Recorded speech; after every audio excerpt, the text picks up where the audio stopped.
ការ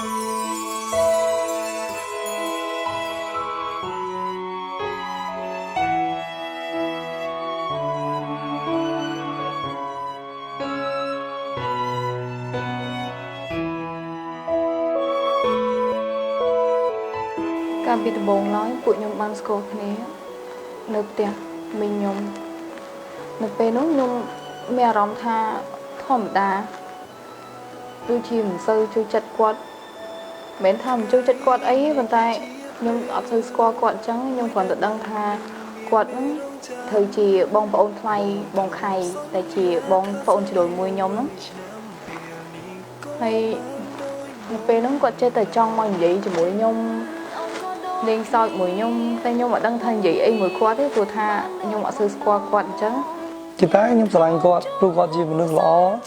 ខ្ញុំគិតថាគាត់ពេលខ្លះគាត់ចេះលេងសើចគាត់ចេះកំ pl ែងមកពុកម្ដាយមួយបងប្អូននឹងអញ្ចឹងគាត់ចេះកំ pl ែងជាមួយគេទាំងអស់គ្នាហើយគាត់ជាមនុស្សល្អតែគាត់មិនចេះវាយរឹកគាត់ស្លូតបូតហើយគាត់ទៅចិត្តសុបាយពេលនៅចិត្តគាត់គឺខ្ញុំសុបាយចិត្តតែខ្ញុំដូចជាមានអារម្មណ៍ថាអត់ទៅចិត្តគាត់អីមិនបានដែរព្រោះថាគាត់មើលទៅដូចជាចលអ៊ំអីចឹងតាំងពីខ្ញុំបានជួបគាត់និងចាប់ផ្ដើមស្រឡាញ់គាត់មកខ្ញុំតែងតែខំប្រឹងធ្វើការងាររបស់ខ្ញុំមិនថាហត់មិនថាក្តៅមិនថាលំបាកប៉ុណ្ណាទេខ្ញុំតែងតែតស៊ូព្យាយាមរាល់ពេលហើយនៅពេលនោះគឺគាត់ប្រាប់ថាគាត់ចង់ចូលស្ដីខ្ញុំអញ្ចឹងតែនៅពេលហ្នឹងគឺខ្ញុំមិនដឹងគាត់ទេព្រោះថាគាត់មើលទៅគាត់មានជាមនុស្សល្អអញ្ចឹងគាត់មានចរិតល្អហើយយ៉ាងទៀតគាត់ចេះគោរពចាស់ទុំអីអញ្ចឹងខ្ញុំក៏ចង់ផ្ដល់ឱកាសមួយឲ្យគាត់ខ្ញុំក៏ប្រាប់គាត់ថាឲ្យគាត់ហ្នឹងខំប្រឹងធ្វើការធ្វើអ្វីមួយឲ្យមើលទៅលេចធ្លោឲ្យម៉ាក់ប៉ាខ្ញុំគាត់ឃើញស្រឡាញ់អីអញ្ចឹងពេញចិត្តគាត់ហើយរាល់តែពេលដែលខ្ញុំហត់ខ្ញុំពិបាកគាត់តែនៅចិត្តខ្ញុំឲ្យកម្លាំងចិត្តដល់ខ្ញុំសម្រាប់គាត់មួយគឺខ្ញុំអត់មានចង់បានអ្វីពីគាត់ទេក្រៅពីការស្រឡាញ់ភាពស្មោះត្រង់ចំពោះខ្ញុំ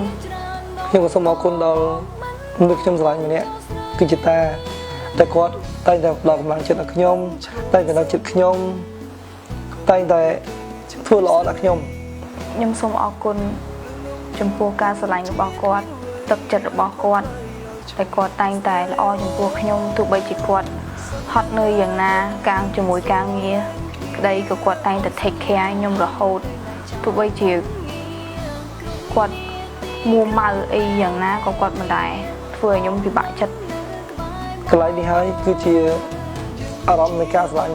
ពិតដែលគាត់ផ្ដល់ដល់ខ្ញុំហើយខ្ញុំសប្បាយចិត្តមែនទែនខ្ញុំសូមអរគុណដល់លោកប៉ាអ្នកម៉ាក់លោកប៉ាក្មេកអ្នកម៉ាក់ក្មេកប៉ាម៉ាក់បង្កើតរបស់ខ្ញុំប៉ាឡូនម៉ាក់ខាន់ព្រមទាំងប៉ាម៉ាក់ក្មេករបស់ខ្ញុំផងដែរប្រសិនបើគ្មានពួកគាត់ទាំងអស់គ្នានេះទេជាងខ្ញុំពីរនាក់គ្មានថ្ងៃនេះដែរហើយខ្ញុំក៏សូមជូនពរឲ្យមានសុខភាពល្អសេចក្តីសុខអាយុវែងហើយកូនក៏ចង់ប្រាប់ថាកូនស្រឡាញ់លោកប៉ាអ្នកម៉ាក់ទាំងអស់ហើយសូមឲ្យលោកប៉ាអ្នកម៉ាក់នៅក្មេងរហូត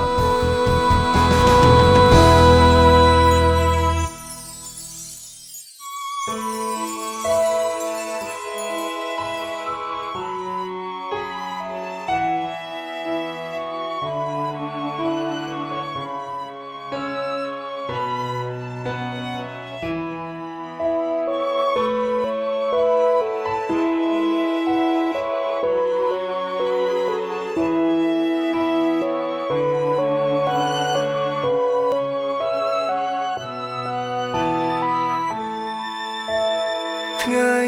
នេះគឺជាពេលមួយដែលបងនឹងមានមេរោគចាំបងធ្លាប់សន្យាថាស្រឡាញ់បងរយឆ្នាំពេលនេះក៏បានដោយបំណងចិនអូនក៏ដូចគ្នាពុំងាបានដូចបំណងយើងធ្លាប់ជួបហុំផ្សងជាច្រើនដងក៏បងមិនបងចោលស្រីទោះបីភ្នំបាំងឆ្លងសមុទ្រក៏ពុះភីទៅជួបស្រីលលងនាងពិន ามขอថ្លៃឲ្យជុំស្នេហ៍អូនសន្យា ជាតាបងស្រឡាញ់អូនហើយបងសូមសន្យាថាបងជាគុំប្រុសបងនឹងមើលថែអូនអស់មួយជីវិត ខ្ញុំនឹងស្រឡាញ់គាត់ដោយគាត់ស្រឡាញ់ខ្ញុំអញ្ចឹងខ្ញុំស្រឡាញ់គាត់រហូតហើយខ្ញុំនឹងខំប្រឹងតាមបាយធ្វើម្ហូបឲ្យគាត់ញ៉ាំទោះបីជាហត់នៅយ៉ាងណាក៏ដោយហើយខ្ញុំនឹងខំប្រឹងមើលថែគាត់និងកូនទាំងអស់រហូតដល់ចាស់សក់ស្កូវ